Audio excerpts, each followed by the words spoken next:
Salut à tous, dans cette vidéo je vais vous expliquer comment on va représenter les modèles simplifiés du CES sous forme d'arbres.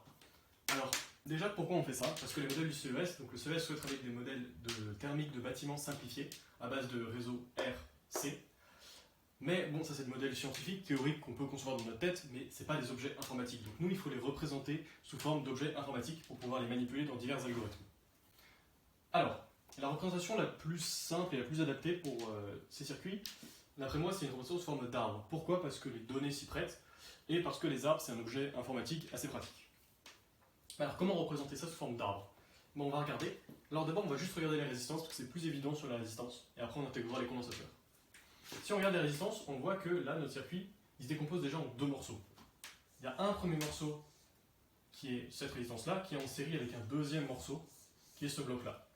Ok, donc si on commence notre arbre, ici, on a deux blocs en série. On peut appeler ça série 1, un nœud série 1, donc qui a deux fils, la résistance R1 et un autre truc. Cet autre truc, on voit qu'il est composé de deux blocs en parallèle. Ok, donc bon, on peut appeler ça parallèle 2. Parallèle 2 qui a deux fils, un fils qui est une résistance R2 et un fils qui est ce bloc-là. Ce bloc-là, il est lui-même composé de deux autres choses.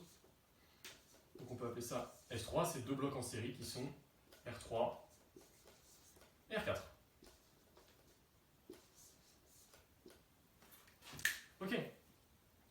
Donc là on a obtenu une représentation sous forme d'arbre de notre réseau électrique avec juste des résistances. On voit que depuis ce réseau-là, on peut recréer l'arbre, et depuis l'arbre, on peut créer le circuit de la même façon.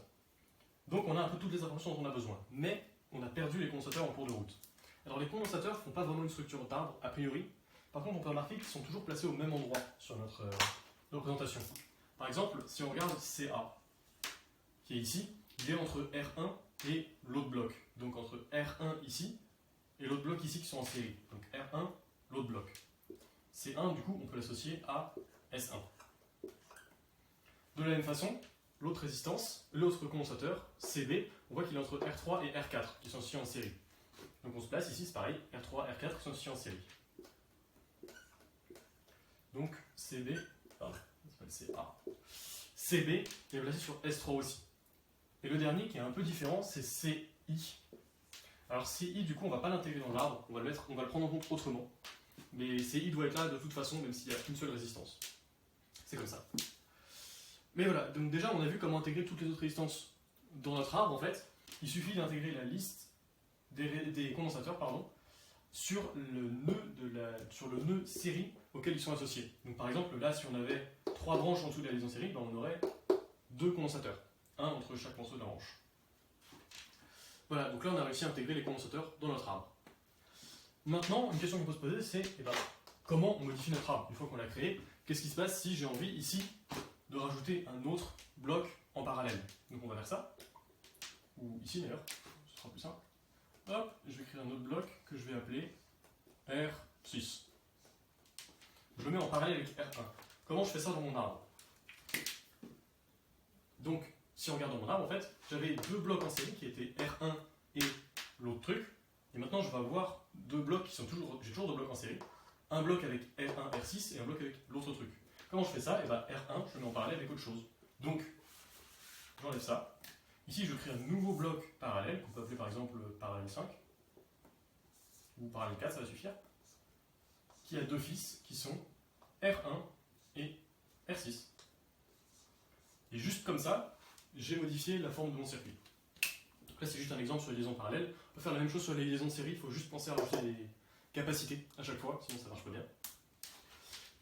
Et donc voilà, c'est comme ça qu'on peut représenter nos données. Alors si on regarde un peu plus globalement, j'ai parlé du CI. On ne va pas directement modifier nos données sous forme d'arbre. On va les mettre dans un autre objet dans le code, parce que ce sera plus pratique. Donc vous allez avoir votre objet grille, qui est un objet un peu global, qui va contenir à l'intérieur, donc il va contenir plusieurs champs, et il va contenir aussi un champ qui sera, qu'on appelle la racine. La racine de l'arbre, c'est le nœud le plus haut de l'arbre. Donc dans le cas présent, c'est ce nœud-là. C'est ce qui représente en gros tout le total. Mais il a aussi besoin d'autres informations, donc il a besoin du CI, le CI qui est toujours présent, donc on va le mettre ici. Et donc cette racine, c'est grâce à cette racine, ensuite dans cette racine vous lui demanderez qui sont ses fils, vous les récupérez, ce sera P4 et P2. Et c'est comme ça que vous allez parcourir l'arbre en fait. Deux autres informations qui peuvent être utiles, même si elles ne sont pas capitales, c'est quand même bien de les avoir dans grille, c'est le nombre de condensateurs à l'intérieur de votre réseau. Ça peut aider pour construire certaines matrices. Et aussi la forme de votre réseau. Alors juste la forme en parlant de parcours en largeur, je sais plus. En gros, c'est trouver le nombre de nœuds à chaque génération.